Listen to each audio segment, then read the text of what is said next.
Yesterday, I ordered 4 tests, as I know many other Americans did, from the government's website, rapid antigen tests. Help me understand how to use them. How useful are 4 tests for a household, and how do I prioritize their use? So, with respect to how to use the rapid antigen tests, what the administration is encouraging people to do is really use them if you have symptoms, if you've had a high risk exposure and want to know if you have COVID, or if you're going to be around people who are highly vulnerable. So, for example, grandmother in the nursing home, people who are elderly, highly immunocompromised, living in congregate settings, or are otherwise vulnerable.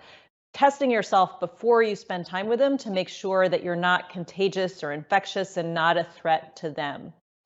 I agree with you that there are some challenges with respect to distribution. 4 tests is not a lot of tests, and that's why the administration is really encouraging that people use these tests for those very specific cases. And I think one of the things that needs to be looked at is right now it's only 4 tests per household. Some households have many more people than others. And particularly in more socially vulnerable communities, the density of housing is much greater. So that would certainly translate into fewer tests per household. The administration has said, at least in the initial rollout, however, it will be prioritizing, in a sense, bumping up to the front of the line, people who are ordering from the hardest hit zip codes to make sure that people who really need access to these tests are getting them.